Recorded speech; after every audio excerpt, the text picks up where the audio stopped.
할렐루야. 오늘 우리는 성령 강림 후 첫 번째 주일로 예배를 드리고 오늘 말씀을 묵상합니다. 성령님께서 오셔서 하시게 될 세 가지 사역에 대해서 예수님께서 말씀하셨습니다. 뭐죠?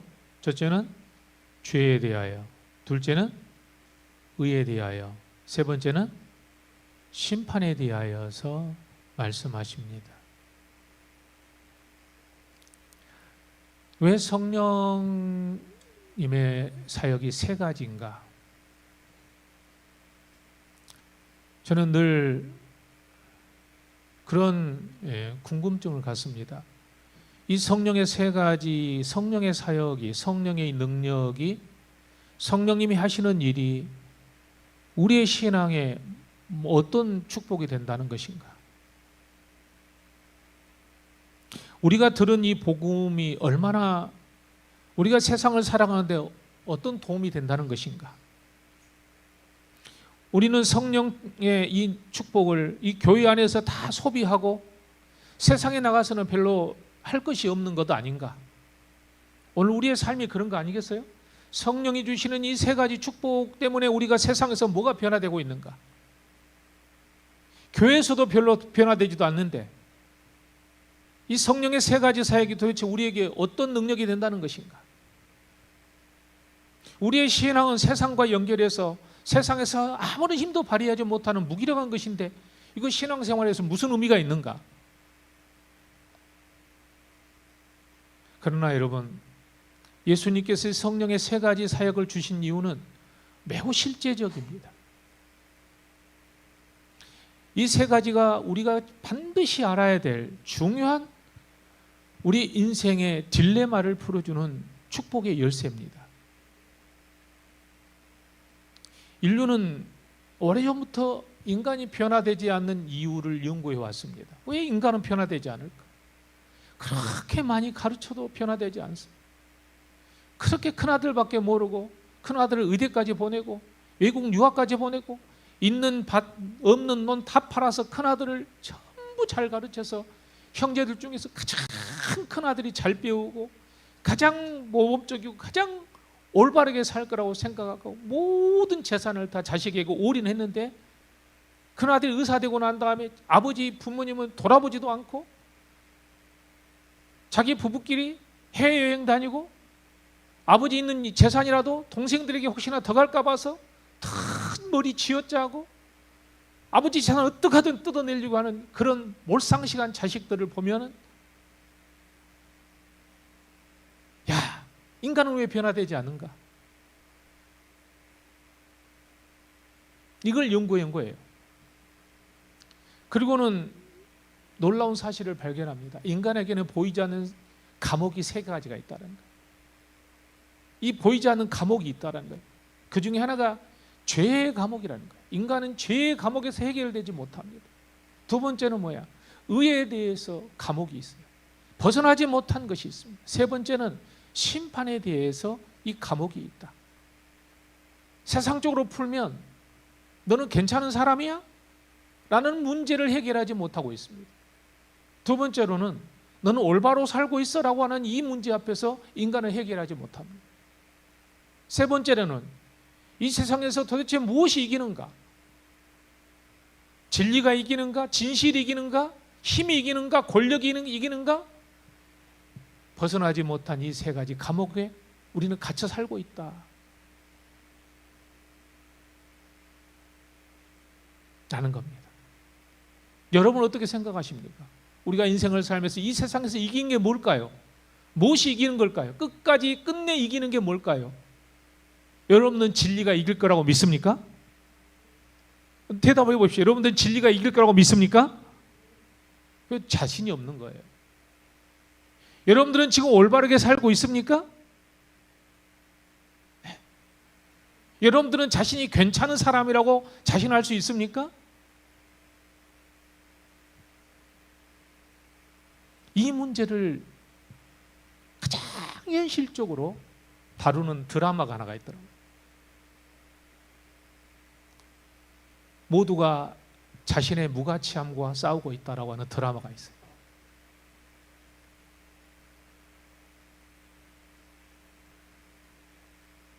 이 드라마에서 던지는 질문이 세 가지입니다. 너 괜찮은 존재야? 너는 네 자신이 옳다고 생각해? 너는 세상에서 무엇이 이길 거라고 생각해? 이 세 가지의 화두를 던집니다. 그런데 놀랍게도 이 세 가지 화두가 바로 2000년 전 예수님께서 성령께서 하실 일과 일맥상통하고 있다라는 겁니다. 여러분, 하나님의 복음을 경솔히 여기지 마시기를 바랍니다.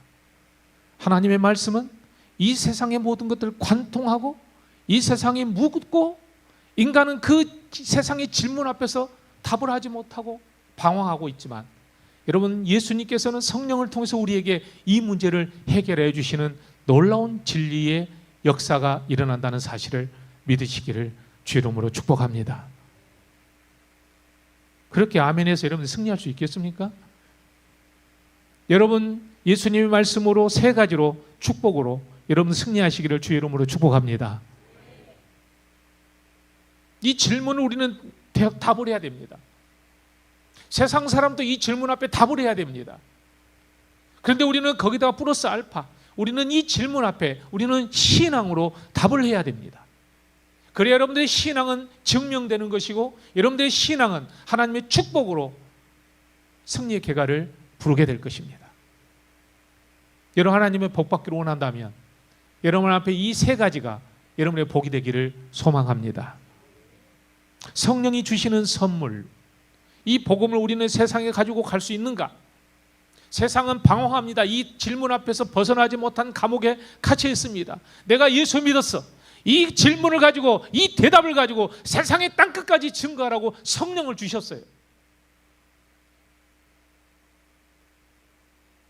내가 가지고 있는 이 신앙이 과연 세상적인 문제와 연결해서 어떻게 우리는 답을 시원하게 제시할 수 있을까? 내 신앙은 이거잖아요.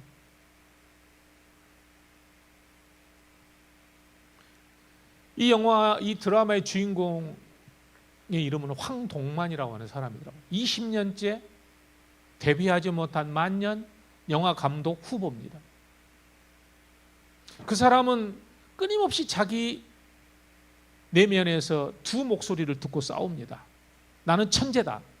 그런데 세상이 나를 몰라볼 뿐이다. 20년이 지나도록, 그런데 내 안에 또 다른 음성이 들립니다. 그런데 너는 20년이 지나도록 뭐 했어? 왜 너 그 모양이야? 왜 드라마 하나 찍지 못하고 영화 하나 찍지 못한 무능한 자야? 이 주인공은 두 함정을 동시에 살고 있는 사람입니다. 끊임없이 자기 합리화를 합니다. 나는 천재야. 세상이 나를 몰라볼 뿐이야. 자기 혐오입니다. 그런데 넌 뭐야? 20년 동안 넌 뭐 했어?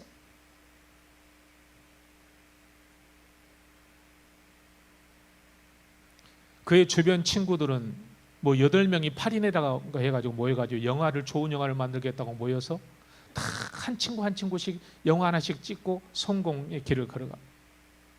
같이 있을 때는 쉼없이 비판하고 그랬는데 이제 이 황동만이 그 사람들의 친구들의 영화를 비판합니다. 그러면 듣기 싫어서 길을 막습니다. 그리고 황동만이 지나가면 뒷담화를 합니다.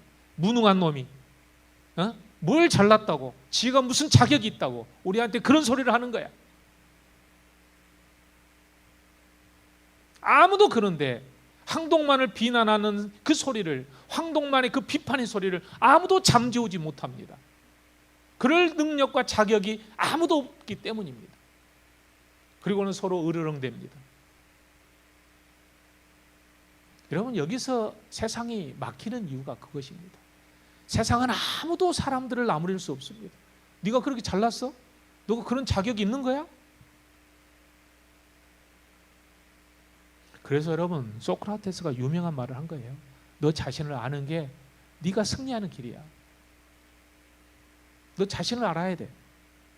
인간은 자기 자신을 모릅니다. 그래서 끊임없이 자기 자신을 합리화합니다. 나 괜찮은 사람이야. 세상이 나를 몰라볼 뿐이야. 드라마는 바로 이 부분을 정확하게 보여주고 있습니다. 하도 욕하니까 여자 주인공이 이렇게 묻습니다. 왜 그렇게 황동만 감독을 미워해요? 왜 이렇게 황동만 감독을 보면 힘들어하세요? 그러니까 사람들이 하는 말이 무능하니까. 그래서 물어봅니다. 무능이 뭔데요? 그러자 한 남자가 이렇게 말합니다. 학교 선생이 있어. 그런데 가르치지를 못해. 요리사가 있어. 요리를 못해. 이게 무능이야. 그러자 이 여자가 이렇게 말합니다. 그러면 인간이 있어. 그 인간이 인간적이지를 못해. 그럼 그것도 무능인가요? 대답을 못합니다.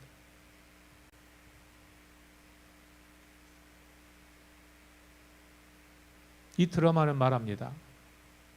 항동만 뿐만 아니라 취업을 앞두고 있는 모든 청년들, 오랫동안 취업하지 못해서 자리를 잡지 못하고 방황하는 모든 사람들에게 그렇게 말합니다. 너만 그런 게 아니야. 너만 그렇게 피터지게 싸우고 있는 게 아니야. 모든 사람들이 그렇게 싸우고 있어. 너의 무가치함과 싸우고 있는 거야 지금. 이것이 이로입니다. 이 드라마가 하는 이로입니다. 그러나 그것은 답이 아닙니다.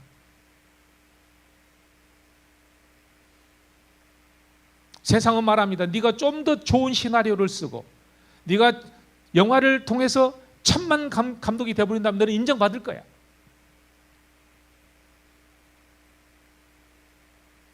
괜찮은 사람이 될 거야. 그래 고달프지만 열심히 해서 나도 무능한 자가 아니라 유능한 자라는 소리를 들어야지. 그래 힘내서 싸우자. 그러나 여러분, 이 싸움은 끝나지 않는 싸움이에요. 이건 답이 없는 싸움입니다.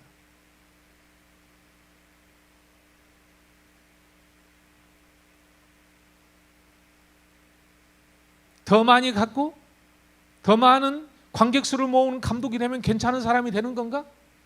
더 많이 성취하면 자격이 생기는 건가? 답이 나오지 않는 답입니다. 왜냐하면 서로 비교해서 그 비교 우위 끝에서 내가 저 사람보다 좀 더 낫다는 그거 하나가 나를 유능하게 만드는 것이 아니기 때문입니다. 드라마의 질문은 참으로 놀랍고 송곳처럼 날카롭습니다. 우리 자신의 주머니 속에 들어있는 송곳처럼 그 드라마를 보면서 우리 자신을 찌릅니다. 낭중지추라는 말이죠. 그런데 여러분, 이와 똑같은 문제를 가지고 100년 전에 평양 대부흥에서 이런 놀라운 사건이 일어납니다. 이 똑같은 질문 앞에서 성령님이, 지금은 세상의 드라마가 다뤘다면 성령님이 평양 대부흥에서 이 사람들을 다루는 얘기가 평양 대부흥입니다. 1월 14일 밤에 1,500명이 모였습니다. 거기에 선교사가 그날 일기를 썼습니다. 그리고 그날 그 선교사가 블레어라고 하는 선교사가 고린도전서 12장을 가지고 강해를 했습니다. 하나님이 기뻐하신 산제사를 드리자. 그때 그 설교를 듣고 갑자기 들선주 장로가 일어납니다. 그리고 울면서 소리를 지릅니다. 나는 하간이다. 나는 죄인이다. 내 친구가 임종 직전에 자신의 재산 관리를 내게 맡겼는데 나는 그 돈의 일부를 개인적으로 사용하고 착복했다. 나는 하나님과 그 친구의 가족 앞에 죄를 지었다. 울면서 고백을 하니까 거기 있었던 사람들이 그날 선교사가 써놓은 일기에 갑자기 온 회중이 울기 시작했다. 큰 소리로 통곡하는 소리가 들렸습니다. 막 신음하며 막 토하는 소리가 들렸습니다. 선교사가 이렇게 씁니다. 우리는 그것을 멈출 수가 없었고 멈추려고 시도하지도 않았다. 왜냐하면 그것이 하나님께로부터 온 역사였기 때문이다. 그러면서 수백 명이 동시에 기도하면서 울면서 기도하기 시작했습니다. 그 소리가 마치 폭풍우 소리 같았다고 했습니다. 그리고 자신의 죄를 하나님 앞에 낱낱이 고백하기 시작했습니다. 여러분, 얼마나 다른가요? 드라마에서 모두가 자신의 무가치함과 싸우고 있다는 이 드라마 속에서는 아무도 그 사람들을 정지하지 못하고 멈추지를 못했는데 성령 앞에 드러난 이 사람들은 고꾸라지며 울면서 토하면서 하나님 앞에 회개하고 기도를 하는 겁니다. 누가 그것을 만들었습니까? 너 괜찮은 사람이야? 아니요, 저 죄인입니다, 주여.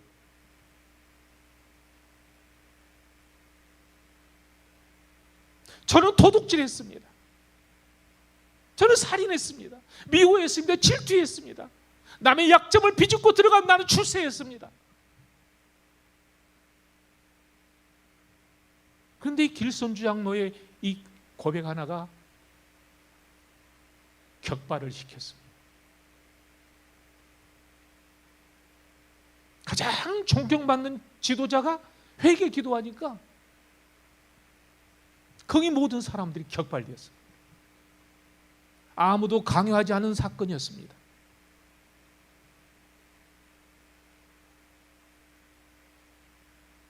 근데 주목할 사실은 그들의 죄의 고백이 너무너무 구체적이었다는 겁니다.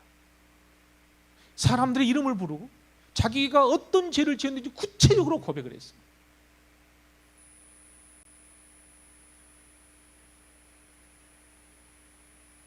여러분, 이것이 성령께서 행하시는 일입니다. 너는 괜찮은 사람인가? 서로 잘났다고 비교 우위로 따지고 묻는 이 드라마의 세상 사람들은 우리 모두의 모습이지만 아무도 답을 구하지 못하지만 성령 앞에서 우리는 성령님이 그 답을 제시할 때 그를 받아들이고 아멘하고 내가 죄인이라고 고백하며 그 감옥에서 해방되는 모습을 보여주고 있는 겁니다. 가정에서 싸움도 그런 거 아니겠어요? 모두가 자기 합리하는데 가면을 쓰고 있습니다. 교회도 마찬가지입니다. 여기 모인 1,500명들은 대부분 교회 지도자들이었고 목사였고 장로들이었습니다.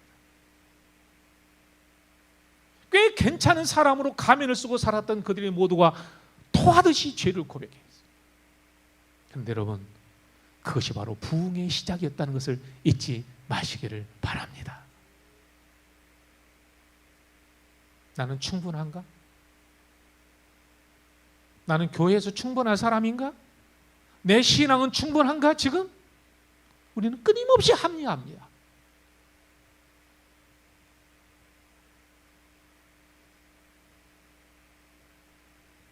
그들은 믿음이 있었지만 이 평양 대부흥의 사건이 있기 전까지 오랫동안 성경을 읽었고 통독했지만 그들의 예배는 너무 형식적이었고 지루했습니다.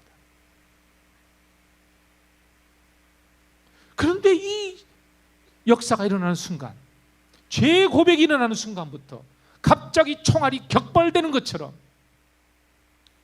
그들 안에서 부흥의 역사가 일어나게 된 겁니다.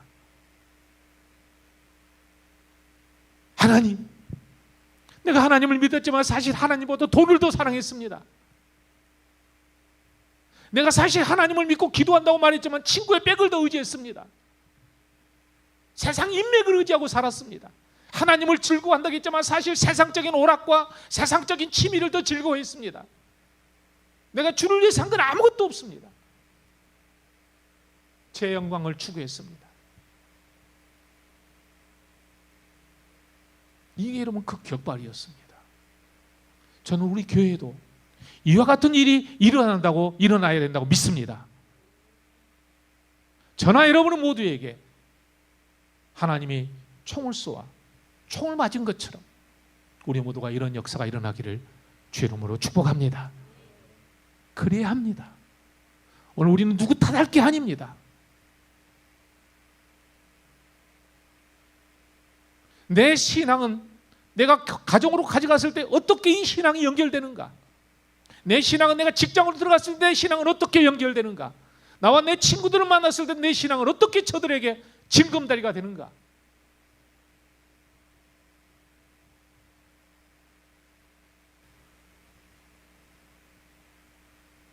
두 번째는 너는 올바르게 살아? 이 황동만을 죽이도록 미워하는 사람이 있었어요. 극 중에 박경세라고 하는 감독인데 똑같이 기존의 영화들을 비판하고 했던 사람이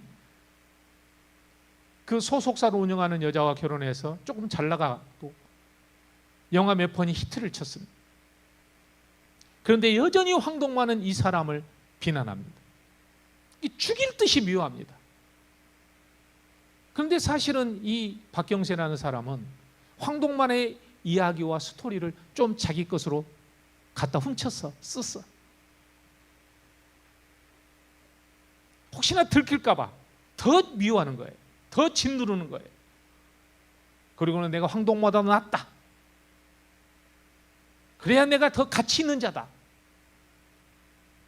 그런데 끊임없이 그럴 때마다 자유롭지를 못한 자기 자신을 보게 됩니다. 조선시대에 종 이야기를 한 적이 있어요.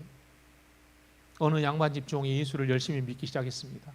주인 양반이 보다 못해 물었습니다. 야 이놈아, 너는 왜 그렇게 예수를 열심히 믿냐? 너 예수 그렇게 믿는다고 네가 종이 양반 될 줄 아냐? 그래서 종이 가만히 주인을 보면서 이렇게 대답합니다. 아이고 마님,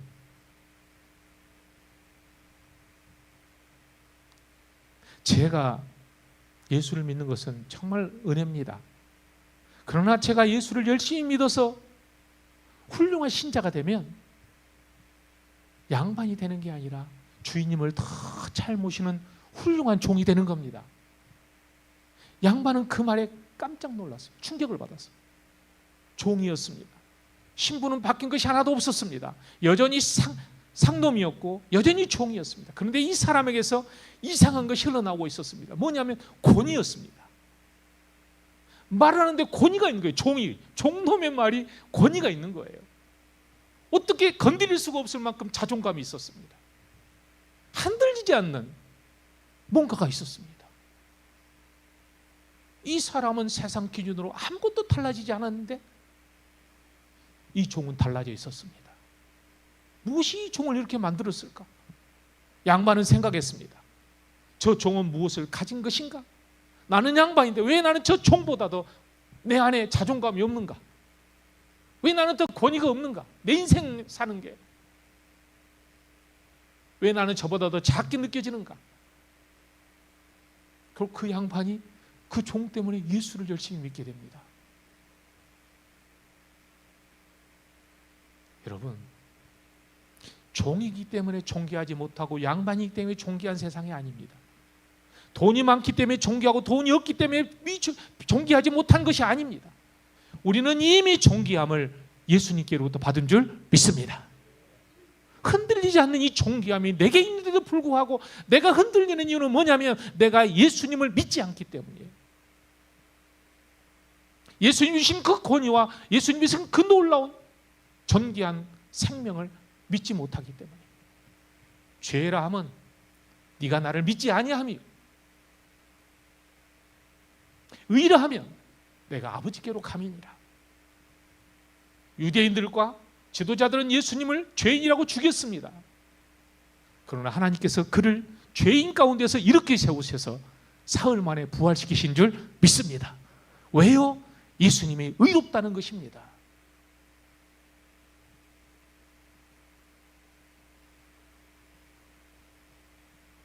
평양 대붕 사건을 통해서 그날부터 그들은 자기를 자랑하지 않게 되었습니다. 내가 누구임네? 내 밑에는 종을 몇 명 거느리네? 나는 어디까지 책을 읽었네?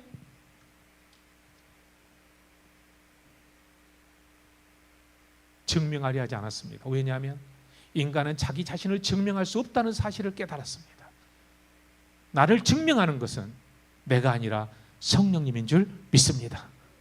그것이 바로 그들이 받은 은혜였던 겁니다. 이 박경세라는 사람은 많은 것을 가졌지만 불안했어요. 권위가 없었습니다. 우리도 똑같습니다. 더 많이 가져야 권위 있게 보이고 더 잘 살게 보이려고 하는 이 어리석고 이 모순적인 가면들을 뒤집어 쓰고 있는 우리를 벗어 제끼고 주님 앞에 회개하고 나와 오직 예수 그리스도의 의로 살아가는 우리 모두가 되었으면 좋겠습니다. 그들은 단지 울기만 하지 않았습니다. 그때서야 비로소 길선주 장로는 이렇게 고백합니다. 나는 수십 년간 예수를 믿었지만 그날 밤 처음으로 예수님이 진짜 나의 주님이 되신 게 믿어졌습니다. 그날 밤 처음으로 십자가가 내 죄를 위해서 죽으셨다는 사실이 너무나도 와 닿았습니다. 성경인데 말씀이 너무너무 달고 오묘하고 믿어지는 겁니다. 이 말씀만 믿으면 내가 승리할 것 같았습니다. 여러분에게 이런 은혜가 있습니까? 여러분도 성경 말씀 읽으면 이 말씀대로 살고 싶고 이 말씀이 나에게 힘과 능력이 될 거라는 것을 믿습니까? 크게 좀 합시다. 믿습니까? 여러분 믿는다면 여러분에게 능력이 일어납니다. 그러나 그러지 못하면 회개해야 합니다. 내가 진짜 믿고 있고 내가 잘 살고 있는 것이 세상적인 뭔가를 갖고 은근히 그걸 의지하고 있다면 이걸 회개해야 될 문제. 나 돈 얼마 있어?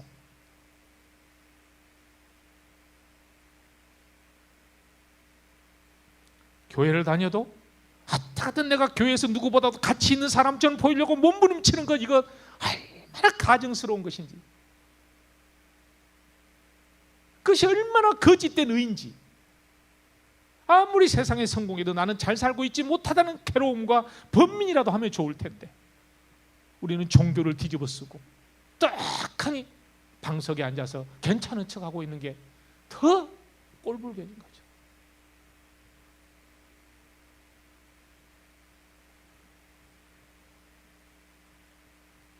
여러분, 나의 의의는 없습니다. 오직 예수님만이 나의 의인 줄 믿습니다.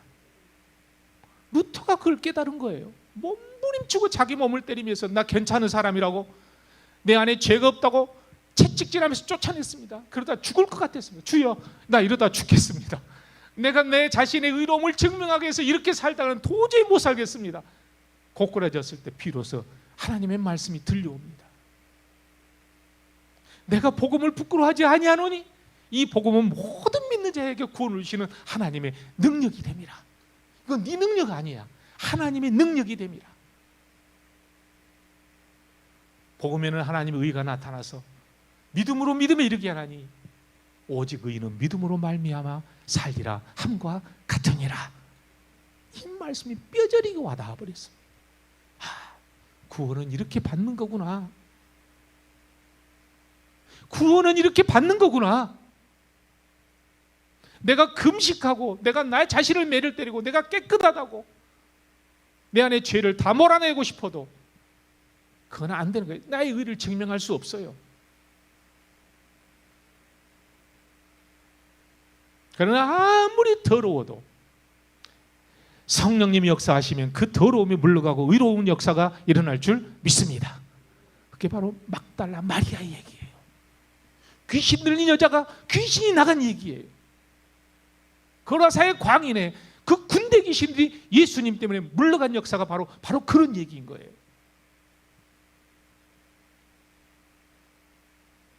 세상은 말합니다. 더 열심히 살아. 더 많은 돈을 벌어. 더 많은 자격증을 따야 돼.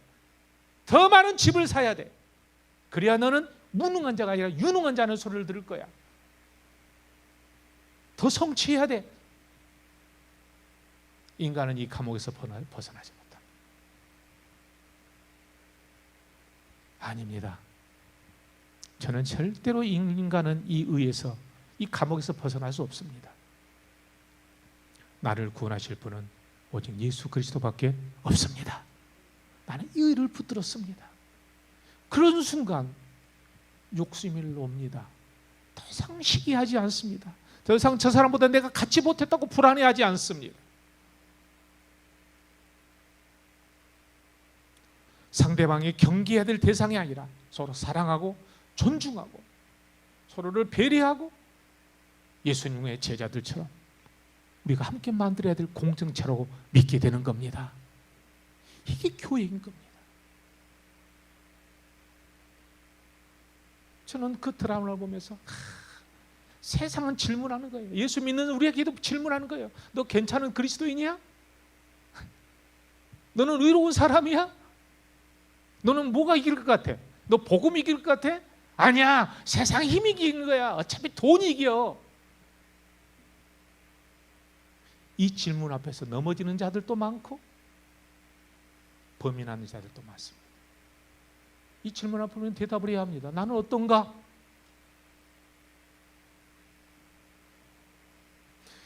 평양 대부흥의 사건 때 당시 모인 수많은 사람들이 제일 두려운 게 뭐인 줄 압니까? 심판에 대해요. 세상 임금이 심판받았어요. 가장 무서운 게 일제였습니다. 일제 경찰이 무서웠고 일제의 식민지가 두려웠습니다. 그래서 그들은 복음을 전하러 갈 수가 없었어요. 왜? 식민지 백성이 어떻게 일본 사람한테 복음을 전해요? 세상 임금인데 그들이. 근데 그날 성령의 역사가 일어나는 순간 그들은 담대하게 나가서 땅끝까지 복음을 증거하는 역사가 일어난 줄 믿습니다. 왜냐하면 성령이 두려움을 쫓아냈거든요. 성령의 폭력을 쫓아내고 불의를 쫓아내고 탐욕을 쫓아냈거든요. 걱정하지 말아라. 세상 임금은 심판받았습니다. 따라서 합시다. 세상 임금은 심판을 받았습니다. 아멘. 더 이상 우리가 두려워할 대상이 없습니다. 당시 조선인들을 지배하던 가장 강력한 힘 일제는 하나님 앞에 심판을 받았다고 선포를 해버렸어요.